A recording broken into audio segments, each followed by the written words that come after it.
So your kid is different. Let's celebrate that. And we're going to dive into exactly how to do that. Hi, I'm Dr. Roseann, and I'm a mental health trailblazer. And join me as we have real conversations about real solutions to kids' problems. And today we're talking about how to help our kids celebrate their neurodiversity and just exactly how you, as a mom, dad, caregiver, teacher, can do that. Let's dive in.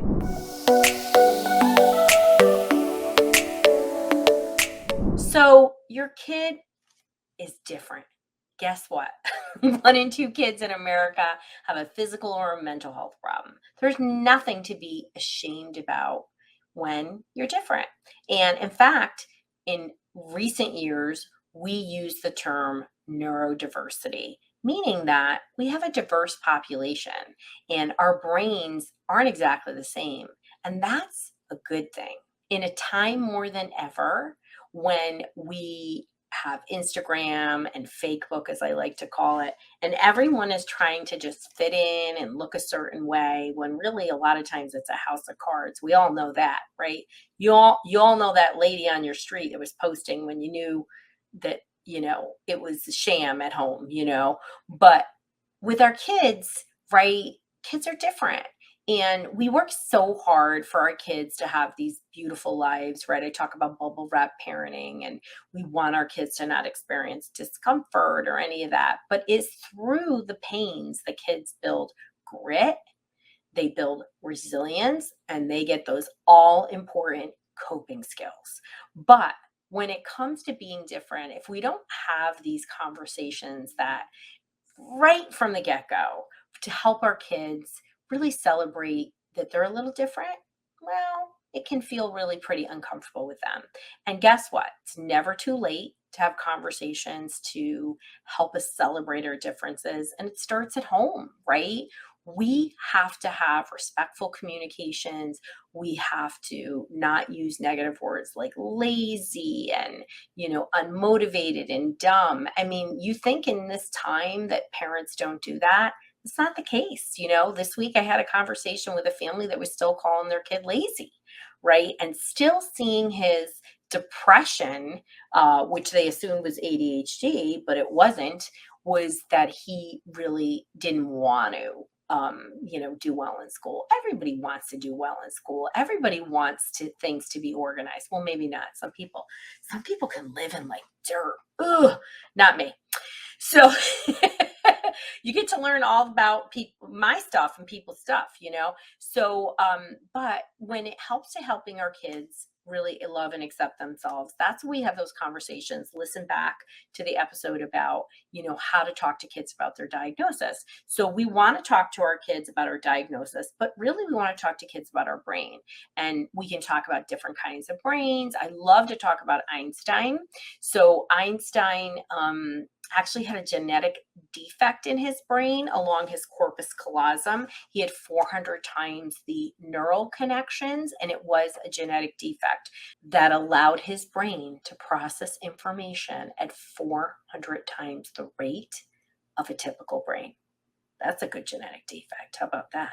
Um, but when he was little, there was all kinds of stories about him. We don't know what's true, but apparently he didn't even talk until he was 4. And now that we understand his brain, he had a lot of information coming in. And it's a lot to take in when you have all these just so many roads of information. And I've actually had conversations with people before and after neurofeedback. The young man who got me started in neurofeedback, Alec, he is a super crazy smart kind of. He's an adult now. He's in his 30s. Isn't that crazy? And he said that he had such a flight of ideas. He had so many things coming in that he had to tune everybody out, and the neurofeedback helped to calm it down. How cool is that? Love him. He's such a cool kid. He's a cool man. I have to call him a kid. So, but what happens is, with, getting our kids to celebrate their brains, right, and their neurodiversity, is it all starts with that understanding of the brain, what capabilities, what we can do. We can talk about things from a brain perspective. I love to use that with kids, whatever is going on, anxiety, depression, OCD, all ages, right?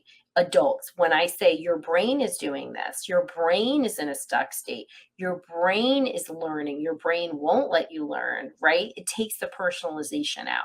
It's like one of my greatest tips. And I love to show people this is what you do. You just make a fist, and the knuckles are the front of your brain, and then this is your brain stem, and you can talk about it. You don't have to be a brain expert. You can just do a lot of things happen right here in the front of your brain. It's where your gray matter is, where executive functioning, attention comes. It's where the brakes are, people. And so you can talk about, oh, this is your brain. Let's talk about your brain. What is your brain telling you to do? And when your kids are younger, you can cue them. When they're older, you can cue them. It really depends on what kind of relationship you have. So the more you help your child not to feel ashamed, and some kids are way more sensitive, and you could be trying your best and they're still just so stuck and feeling ashamed and criticized, you're going to want to get some help. You're going to want to talk to a licensed kids therapist to help you find a way that you can talk to your child in a way that can hear you and your conversation, because these are really important conversations. If you don't feel good about yourself, nothing can happen. Let's say that again. If you don't feel good about yourself, nothing positive can happen, for sure. You must believe in yourself. And so when we get kids to really celebrate that they're different, first of all, it makes them feel good about themselves. It also gives them such a wonderful empathy for others. And empathy is one of the characteristics of great leaders. We don't want to emphasize enough emotional development in a world where academics seem to be the only benchmark for success. But, gosh, you raising a really solid emotional kid, they're going to be great. They're going to marry a good person. They're going to be well liked by their bosses. They're going to be great siblings and spouses. I mean, they're just better human beings. When you're grounded and you care for yourself and you're able to care for others, right? Compassion is a gift. And in a place where we're not talking about compassion, understanding, it really helps. So helping your kids to celebrate their neurodiversity is super important. You can do it by talking about the brain, having conversations about their diagnosis, talking about the gifts that come along with X, Y, and Z diagnosis, right? Even mental health diagnoses, we can say, you're anxious. It means you see a lot of details. Okay. And then how do we call that, right? How do we bring that in a way that's more comfortable? So, and if you can't find the words, that's okay. You can really seek professional help. So neurodiversity is here to stay, and getting your kids to celebrate their brain and love their brain is going to help them today and tomorrow.